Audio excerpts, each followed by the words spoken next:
saking enaknya dia menikmati kenikmatan hidup pemberian Allah, malah jadinya dia lupa dengan peringatan Allah, lupa dengan Allah. Ya, jadi manusia itu dikasih nikmat yang banyak, malah dia lupa dengan Allah. Ya. Walakin matta'tahum wa aba'ahum hatta nasu dzikra. Ya. Hatta nasu dzikra wa kanu qauman bura. Akhirnya mereka adalah kaum yang binasa. Ya, dieling-eling jika kita dapat nikmat dari Allah, jangan malah jadi lupa kepada Allah. Dikasih nikmat banyak malah jadi malas ibadah. Dikasih nikmat banyak malah jadi tidak mengingat Allah. Malah yang diingat hanya urusan dunia. Nah, orang seperti ini adalah orang yang binasa nantinya. Wa kanu qauman bura, qauman bura. Faqad kadzabukum bima taqulun. Sungguh sesembahan ya telah ingkar kepada kalian bima taqulun, terhadap apa yang kalian katakan bahwa mereka adalah Tuhan. Fama tastati'una sarfan, maka tidaklah kalian mampu berpaling menolak siksaan wala nasran, dan tidak pula pertolongan ataupun pertolongan dari siksa. Wa may yazlim minkum nuziqhu adzaban kabira. Maka siapa yang berbuat zalim dari kalian, akan kami rasakan kepadanya azab siksa di akhirat. Ya, jadi sungguh mereka yang disembah itu telah mengingkari apa yang kamu katakan. Ya, maka kamu tidak akan dapat menolak azab. Ya, tidak dapat pula menolong dirimu. Barang siapa di antara kamu berbuat zalim, niscaya kami timpakan kepadanya rasa azab yang besar. Jadi orang-orang yang menyembah selain Allah, menyembah patung, menyembah manusia, mendewakan siapapun makhluk, itu nanti di akhirat mereka dikumpulkan sama Allah. Ya, Allah karena Allah itu sangat bijaksana, sangat adil. Pertama Allah akan nanya kepada yang disembah, yang didewa-dewakan, apakah kamu yang menyesatkan mereka? Apakah kamu yang menyesatkan mereka ini? Tidak menyembah kepadaku, menyembah kepada kamu. Akhirnya mereka menjawab, yang disembah itu menjawab, enggak, ya, tidak pantas bagi kami. Ya, maksudnya engkau ya Allah, tidak pantas bagi kami melakukan seperti itu. Tidak pantas bagi kami mengambil pelindung selain engkau.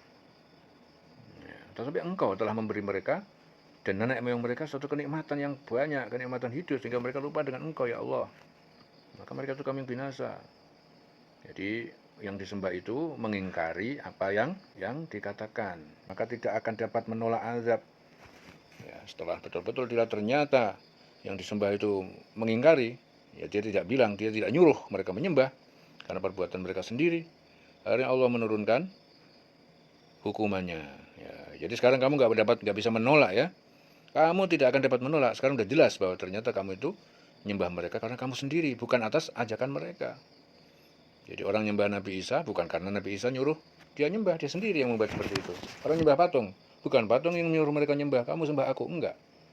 Tapi dia sendiri yang menyembah patung. Ya, nanti daerah ditanya semua itu. Nudzikhu azaban kabira. Ya, barang siapa yang zalim, niscaya kami timpakan kepadanya azab yang besar. Wa ma arsalna qablaka, dan tidak kami mengutus sebelum engkau Muhammad minal mursalin, dari utusan Rasul, illa innahum la ya'kuluna tu'am, kecuali bahwa mereka juga makan makanan, wa yamshuna fil aswaq, mereka juga berjalan di pasar-pasar, wa ja'alna ba'dakum, dan kami menjadikan sebagian kalian li ba'din fitnatan, sebagian yang lain sebagai ujian ataupun fitnah, atas birun, apakah dengan itu kalian bersabar? Wa kana rabbuka basira, ya, dan Tuhanmu Maha melihat. Ya, di sini Ibnu Abbas meriwayatkan bahwa ayat ini diturunkan berkenaan dengan kaum musyrik. Jadi suatu ketika mengejek kemiskinan Rasul. Bagaimana Rasul makan, pergi berniaga ke pasar, mendengar ejekan itu Rasul menjadi sedih. Ya, ada turun ayat. Dan kami tidak mengutus Rasul-Rasul sebelum engkau Muhammad, melainkan mereka pasti juga makan makanan juga, berjalan ke pasar-pasar juga. Nah, dan kami jadikan sebagian kamu sebagai cobaan bagi sebagian yang lain.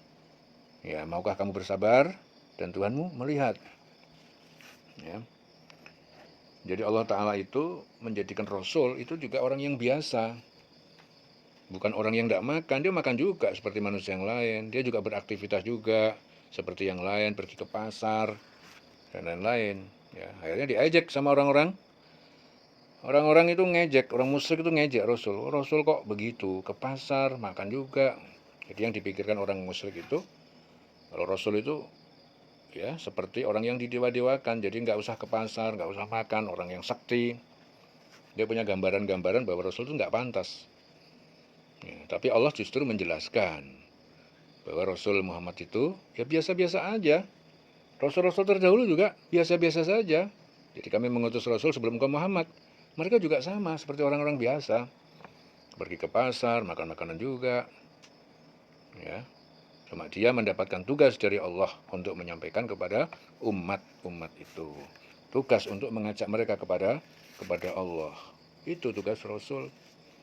Ya, jadi kalau Rasul aja begitu, jadi kalau hari ini ada seorang yang katanya itu pewaris Nabi, ulama itu pewaris Nabi. Jadi kalau ada ulama yang mengaku sebagai pewaris Nabi, dia nggak mau hidup yang biasa, yang standar, yang kayak umumnya orang-orang, ya, nggak kepengen jadi orang yang biasa-biasa aja, maunya diladenin, maunya dilayanin, maunya didewa-dewakan, maunya dinunduk-nundukin, dimulia-muliain. Nah, itu tidak sesuai dengan perilaku ayat, dengan ajaran Al-Quran.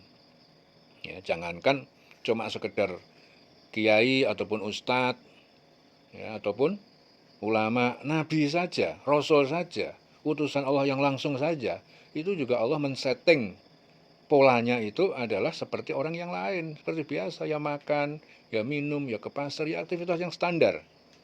Itu yang Rasul.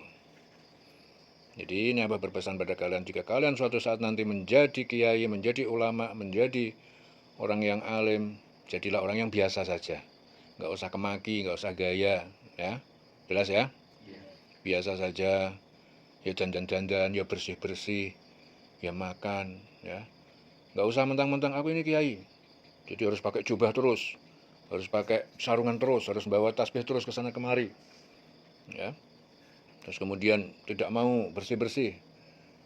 Nah, yang bagian bersih-bersih biar santrinya saja, terus kiainya duduk-duduk saja, nggak boleh. Ya, juga kiainya juga harus beraktivitas, harus memberikan contoh keteladanan, ya.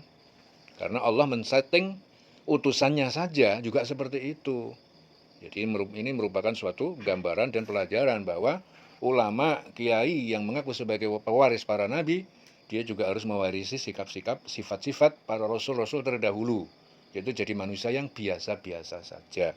Nggak usah kepengen diistimewakan. Jelas semuanya? Jelas? Ya, ingat ya, santri tadabur. Jika suatu saat kalau nanti kalian jadi ulama, jadi kiai, ya, jadilah kiai yang biasa-biasa saja. Jelas ya? Kenapa begitu? Karena memang Allah men-setting para nabi, para rasul juga begitu. Nggak usah sok-sokan, nah santai aja. Ya. Jadi kiai ulama itu bukan karena sarungan. Banyak akhir zaman sekarang ini sarungan, sigonya panjang, pakai serban, gayanya gaya ulama biar dia dikagumi orang, biar dia dihormati orang. Tapi sebenarnya orang itu nggak punya ilmu apapun. Ya, ibadahnya juga karena riya, banyak sekali seperti itu. Jangan tertipu. Jadi orang yang soleh, yang betul-betul ulama, yang betul-betul pewaris para nabi, justru dia adalah orang-orang yang biasa-biasa saja.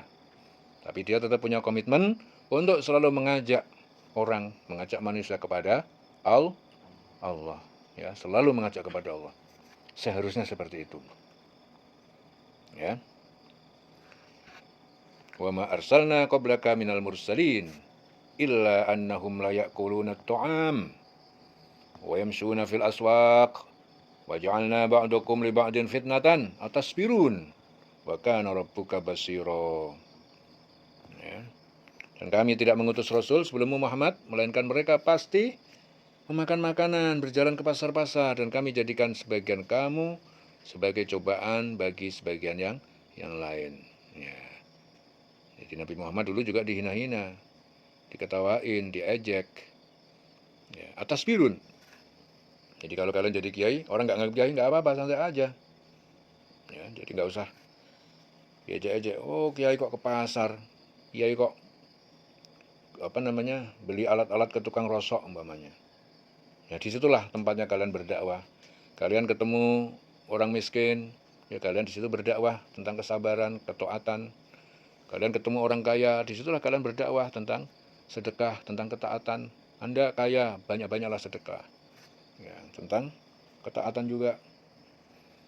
Ya, Anda ketemu orang yang sakit, ya, di situ Anda berdakwah juga. doakan dia cepat sembuh, dan seterusnya. Di mana saja kalian berada, di situ kalian bertanggung jawab terhadap Islam, terhadap agama. Dalam keadaan apapun, ajaklah mereka kepada Allah. Dalam keadaan apapun. Jadi berdakwah itu tidak harus duduk di masjid, ya, tidak. Dimanapun kalian berada, di situ kalian melihat kemungkaran, melihat kezaliman, di situ kalian ajak mereka kembali ke jalan Allah. Wa kana rabbuka basira. Ya, dan Allah Tuhanmu maha melihat.